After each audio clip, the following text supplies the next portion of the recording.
আমরা বিশালাকান্দি যাওয়ার পথে পাশে একটা ঝিরি পাইছি, পাশে মেঘালয় পাহাড় দেখা যায়। এই পাশে ছিল জীবনে থ্রিল না হলে এই যে বাংলাদেশের প্লেয়ার, আর আমি এখন আছি। আসসালামু আলাইকুম প্রিয় দর্শক, কেমন আছেন? আশা করি ভালো আছেন। আজকে আপনাদের ভিন্ন ধর্মী এক সিলেট ভ্রমণের গল্প শেয়ার করব, যে গল্পে থাকবে থ্রিল, হাজার রকম বাধা ও বাইক নিয়ে সেই দক্ষিণ অঞ্চল থেকে সিলেটে যাওয়া। তো চলুন শুরু করা যাক আজকের এই ভিন্ন ধর্মী এক বাইক ট্যুর।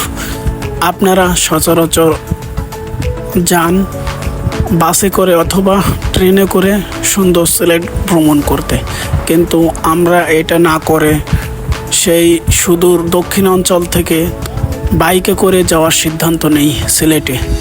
সিলেটে যেতে যেতে অনেক সময় লেগে যায় আমাদের, আর বাইকে গেলে একটু কষ্টও আছে, কিন্তু আপনি সিলেটের সৌন্দর্য উপভোগ করতে চাইলে অবশ্যই বাইকেই আপনার জন্য সবচেয়ে ভালো হবে।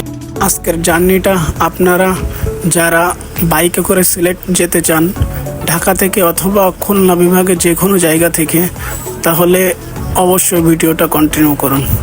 ভিডিওর মাঝে কোনো ভুল ত্রুটি থাকলে অবশ্যই কমেন্টে জানিয়ে দিবেন। আমাদের বাইক জার্নির প্রথম শুরু হয় খুলনা বিভাগের সাতক্ষীরা জেলা থেকে। আমরা 4 বন্ধু সিদ্ধান্ত নিই বাসে অথবা ট্রেনে সিলেট ভ্রমণ করব না, কেননা সিলেট ভ্রমণের কস্ট বেশি হয়। মূলত সিলেটের যে লোকাল অঞ্চলগুলো ঘুরতে সিএনজি ভাড়া বা আদার্স যে ভাড়াগুলো আছে, যে কারণে সিদ্ধান্ত নেই বাইকে যাব, বাইকে গিয়ে সিলেটের সকল সৌন্দর্য উপভোগ করব। প্রথমে আমরা ঈদের পরের দিনেই রাত 10টার সময় বেরিয়ে আমরা যেতে যেতে কমপক্ষে 3 থেকে 4 জায়গায় রেস করছি। মোটরসাইকেলে যেতে আপনাকে একটু সমস্যা পোহাতে হবে, যেহেতু রাস্তা অনেক লেন্থ।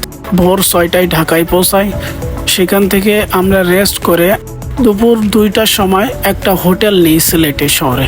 হোটেলটা সিমসাম সুন্দর ছিল, কিন্তু ঈদের পরে তো যে কারণে হোটেল ভাড়া একটু বেশি।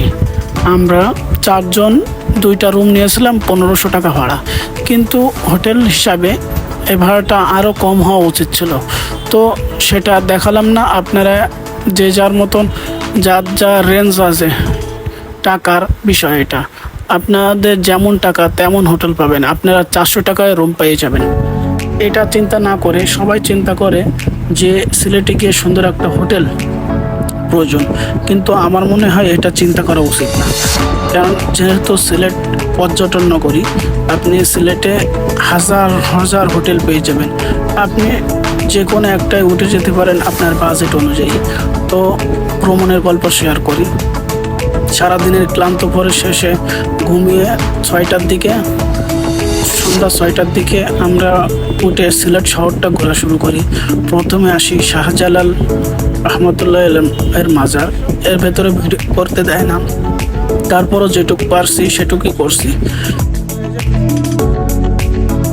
আর সামনে সকল আপনারা আসলে এখানে থাকতে পারবেন।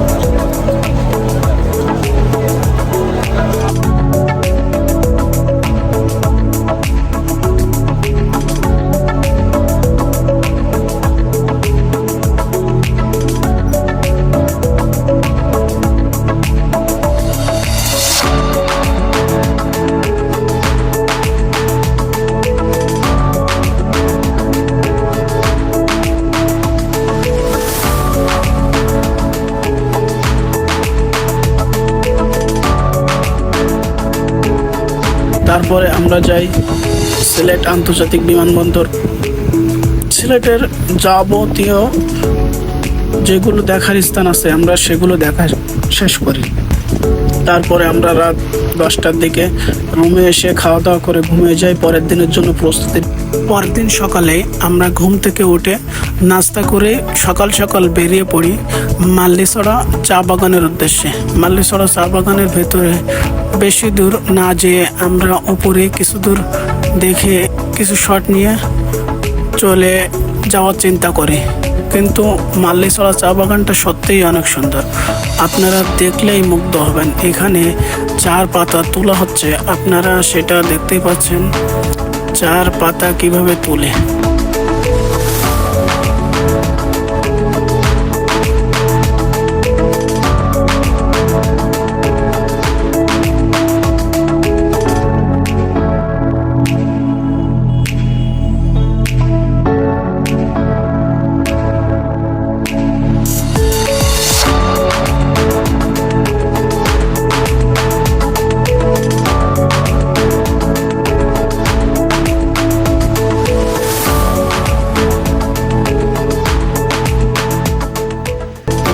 আমরা বিছানাকান্দি যাওয়ার জন্য অন্য একটা রুট ধরি, যেটা দিয়ে ট্যুরিস্টরা সচরাচর যায় না।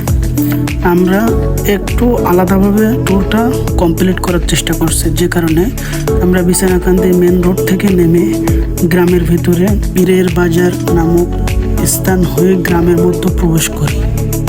গ্রামের মধ্যে দেখতে দেখতে যাওয়ার পথে আমরা পাহাড়ের একদম পাদদেশে যাওয়ার চেষ্টা করি, যে কারণে আমরা পাহাড়ের পাদদেশে একটা বাংলাদেশি কমলা বাগান ছিল, আমরা এটা জানতাম না। তারপরে এখানে স্থানীয়দের কাছে শুনে জানতে পারি স্থানীয়দের বাড়িতে বাইক রেখে স্থানীয় একজনকে নিয়ে আমরা সেই কমলা বাগানে যাই। আর সেই জায়গার লাস্ট পিলার দেখতেই পাচ্ছেন, এই পাশে মূলত এটা হলো ইন্ডিয়ার অংশ। ইন্ডিয়ার অংশের মধ্যে এই কমলা বাগানটি। আমরা কমলা বাগানে যাওয়ার সিদ্ধান্ত নিয়ে বেরিয়ে পড়ি, কিন্তু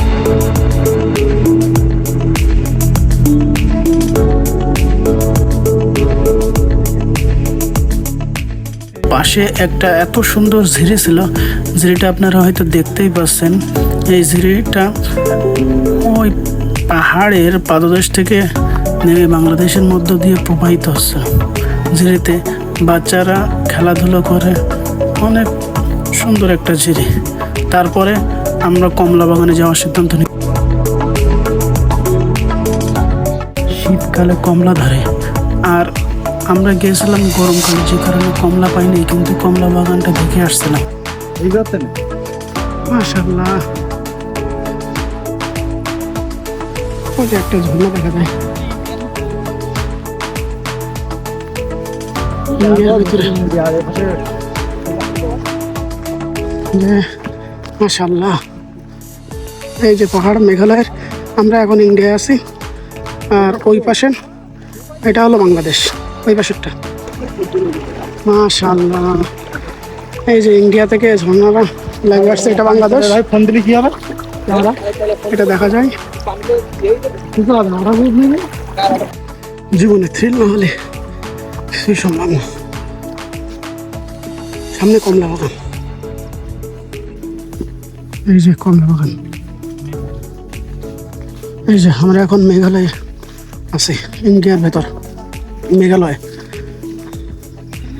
বাংলাদেশ থেকে অনেক ভেতরে, ওই পাশে মেঘালয়ের পাড় আর পাশে বাংলাদেশ। এই যে কমলা গাছ, এটা কমলা বাগান।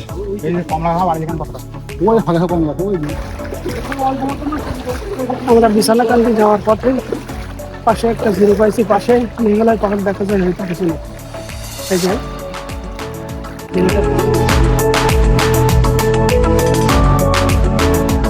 প্রিয় বন্ধুরা, আমরা কমলা বাগানটা ঘুরে কিছু দূর আসলেই আপনি পেয়ে যাবেন এই নাপিতা খাল। এই খাল ধরে গেলেই বিছানাকান্দির সামনে।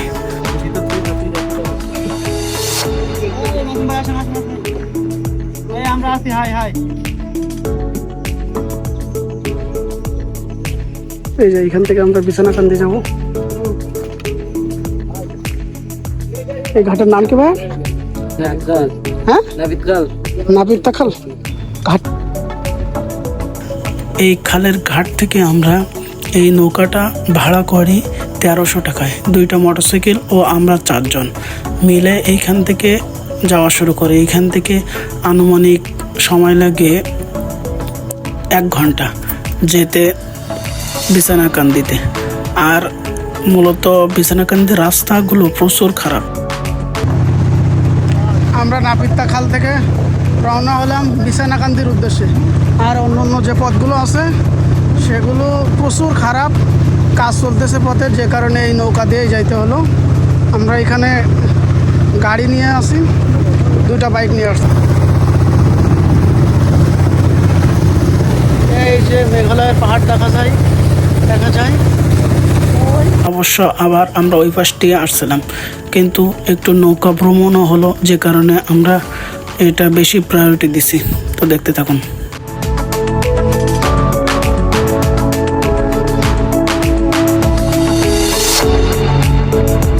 চলে এসেছি বিছানাকান্দি।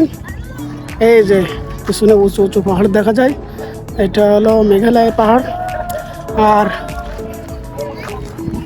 এই যে মানুষজন গোসল করতেছে, এটাই হলো বিছানাকান্দি। তো আপনাদের সকল ইনফরমেশন দেবো কীভাবে আসতে হবে।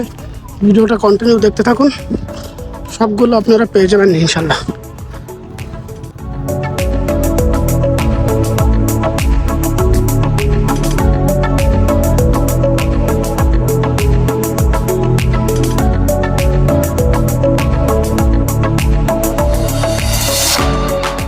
প্রিয় বন্ধুরা, আমরা এখন বিছানাকান্দির 0 পয়েন্টে।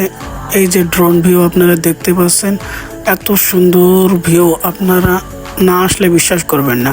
এখানে পানি একটু কম ছিল, পানি অবশ্য বেশি হলে আরও সুন্দর লাগে। সামনে ইন্ডিয়ান বড় বড় পাহাড়, আর এটা হলো বাংলাদেশের মধ্যে।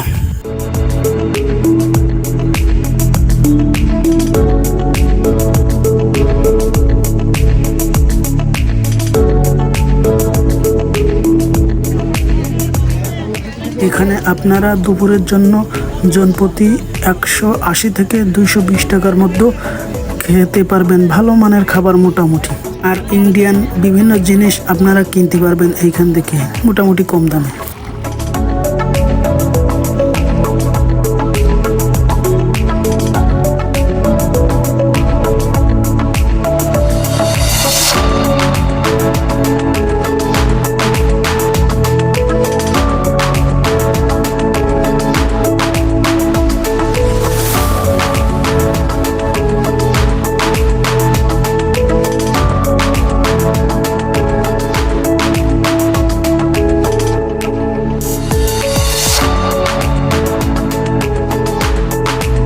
বিছানাকান্দি থেকে ঘুরে আপনারা আসার পথে এই স্পটটা দেখতে পাবেন। সামনে বিশাল পাহাড়, পাহাড়ের পাদদেশে একটা বিশাল ঝর্ণা আছে। পানি কম থাকায় ঝর্ণার পানি কম ছিল। তো এই পাহাড়ের পাদদেশে যে মাঠটা আছে, বিশাল মাঠ, এইখানে বাচ্চারা খেলাধুলো করে, দেখতে অনেক ভালো লাগবে। এইখানে আপনি একটু সময় স্পেন্ড করতে পারেন, ভালো লাগবে আশা করি।